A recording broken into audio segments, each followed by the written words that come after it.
कृष्ण एक बहुत नटखट बच्चे हैं। वे एक बांसुरी वादक हैं और बहुत अच्छा नाचते भी हैं। वे अपने दुश्मनों के लिए भयंकर योद्धा हैं। कृष्ण एक ऐसे अवतार हैं जिनसे प्रेम करने वाले हर घर में मौजूद हैं। वे एक चतुर राजनेता और महायोगी भी हैं।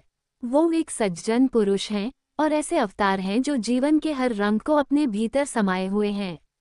जानते हैं उनके आसपास के लोग उन्हें किस रूप में देखते थे। 1. कृष्ण के बारे में दुर्योधन, शकुनी और अन्य की राय। दुर्योधन। कृष्ण को अलग अलग लोगों ने अलग अलग तरीकों से देखा और अनुभव किया है। इसे समझने के लिए दुर्योधन का उदाहरण लेते हैं। वो अपनी पूरी जिंदगी एक खास तरह की स्थितियों से घिरा रहा। इतिहास उसे एक ऐसे शख्स की तरह देखता है जो बहुत ही गुस्सैल, लालची और असुरक्षित था। वो हमेशा सबसे ईर्ष्या करता रहा और सबका बुरा चाहता रहा। अपनी ईर्ष्या और लालच में उसने जो भी काम किए वे उसके और उसके कुल के विनाश की वजह बन गए। ऐसा दुर्योधन कृष्ण के बारे में कहता है। कृष्ण एक बहुत ही आवारा और मूढ़ व्यक्ति है जिसके चेहरे पर हमेशा एक शरारती मुस्कान रहती है। वो खा सकता है, पी सकता है, गा सकता है, प्रेम कर सकता है, झगड़ा कर सकता है, बड़ी उम्र की महिलाओं के साथ वो गप्पे मार सकता है और छोटे बच्चों के साथ खेल भी सकता है। ऐसे में कौन कहता है कि वही ईश्वर है। शकुनी। महाभारत का ही एक और चरित्र है शकुनी। शकुनी को कपट और धोखेबाजी का प्रतीक माना जाता है। वो कहता है, अगर हम मान लें कि वह भगवान है तो इससे क्या फर्क पड़ता है। आखिर भगवान कर क्या सकता है। भगवान बस अपने उन भक्तों को खुश कर सकता है जो उसकी पूजा करते हैं और उसे प्रसन्न रखते हैं। होने दो उसे भगवान, लेकिन मैं तो उसे बिल्कुल पसंद नहीं करता। जब आप किसी को बिल्कुल पसंद नहीं करते तब भी आपको उसकी प्रशंसा करनी चाहिए। राधा। कृष्ण की बचपन की सखी और प्रेमिका राधे उनको बिल्कुल अलग तरीके से देखती थी। राधा कौन थी। एक साधारण सी गांव की लड़की जो दूध का काम करती थी। लेकिन राधा के नाम के बिना कृष्ण का नाम अधूरा माना जाता है क्योंकि कृष्ण के प्रति उनमें अत्यंत श्रद्धा और प्रेम था। हम कृष्ण राधे कभी नहीं कहते हैं, हम कहते हैं राधे कृष्ण। एक साधारण सी गांव की लड़की इतनी महत्वपूर्ण हो गई जितने कि स्वयं कृष्ण। और कहीं कहीं तो वे कृष्ण से भी ज्यादा महत्वपूर्ण हो गई है। कृष्ण के बारे में राधा कहती है, कृष्ण मेरे भीतर हैं। मैं कहीं भी रहूं, वे हमेशा मेरे साथ हैं। वे किसी के भी साथ रहें तो भी वे मेरे साथ हैं। गरुड़ के पुत्र वेंतेया। गोमांतक पर्वत पर रहने वाले गरुड़ के पुत्र थे वेंतेया। वे किसी बीमारी की वजह से पूरी तरह अपंग हो गए थे। जब वे कृष्ण से मिले तो उनकी बीमारी पूरी तरह ठीक हो गई और वे अपने दम पर चलने लगे। वे कहते हैं, मेरे लिए तो कृष्ण भगवान हैं। कृष्ण के चाचा अक्रूर।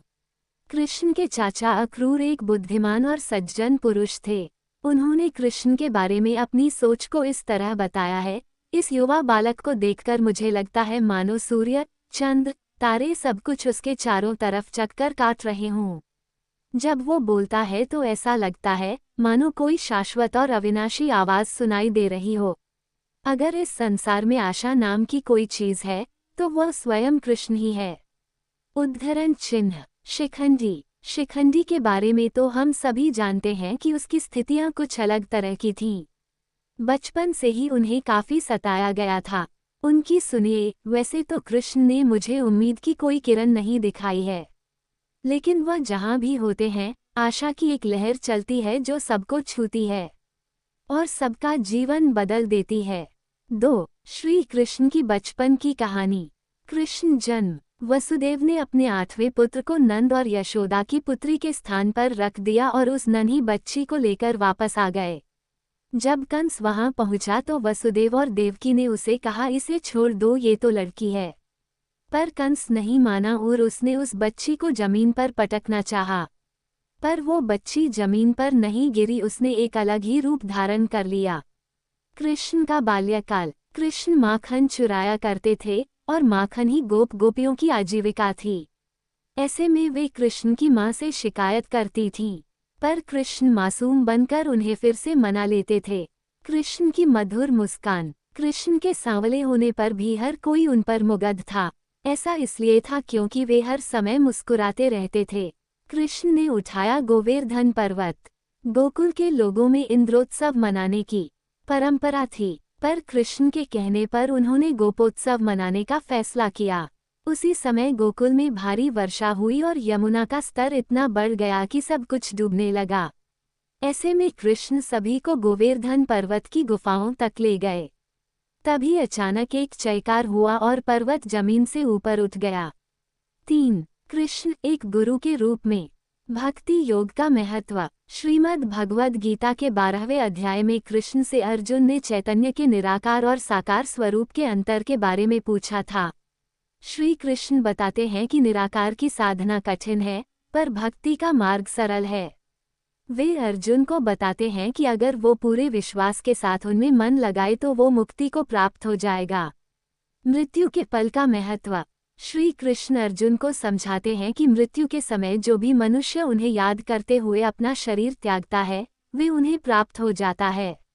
गुरु हमें आखिरी पल पर उठने वाले विचारों का महत्व समझाते हैं और बताते हैं कि मुक्ति को पाने के लिए अंतिम समय में कैसी भीतरी स्थिति की जरूरत होती है। कृष्ण भक्तों को क्यों झेलने पड़े कष्ट। बलराम ने एक बार कृष्ण से ये प्रश्न पूछा कि तुम्हारे होते हुए हमें इतने कष्ट क्यों झेलने पड़ रहे हैं। इस पर श्री कृष्ण ने उन्हें आध्यात्मिक पथ की प्रकृति के बारे में समझाया। वे बता रहे हैं कि एक बार पथ पर आने के बाद किस तरह आपके कर्म तेजी से चलते हैं और आप जीवन को हर रूप में बहुत तीव्रता से अनुभव करते हैं। 4. कृष्ण का जीवन। भगवान कृष्ण की साधना। एक साधक ने सद्गुरु से प्रश्न पूछा कि भगवान कृष्ण ने अपने जीवन में क्या साधना की थी। गुरु हमें बता रहे हैं कि कृष्ण जीवन के हर पल आनंदित और चेहरे पर मुस्कान लिए रहते थे। यही उनकी साधना थी। इसके अलावा वे हमें उस साधना के बारे में भी बता रहे हैं जो कृष्ण ने गुरु संदीपनी के सानिध्य में की थी। कृष्ण का ब्रह्मचर्य और उनकी लीलाएं। भगवान कृष्ण ने गोपियों के साथ रस लीलाएं रचाई थीं, पर फिर उन्होंने कुछ वर्ष ब्रह्मचारी का जीवन भी जिया था। गुरु हमें बता रहे हैं कि ब्रह्मचर्य का जीवन जीने का मतलब है मैं और तुम का फर्क न होना। कृष्ण में ये गुण बचपन से ही था, जब उन्होंने माता यशोदा को अपने मुख में पूरे ब्रह्मांड के दर्शन कराए थे। जरासंध और शिशुपाल का अंत। शिशुपाल कृष्ण की बुआ का बेटा था। उसे कृष्ण से बहुत ईर्ष्या थी और वो हमेशा कृष्ण को अपशब्द कहता रहता था। कृष्ण ने वचन दिया था कि वे उसकी 99 गलतियां माफ कर देंगे, पर एक और गलती करने पर वे खुद को नहीं रोक पाएंगे।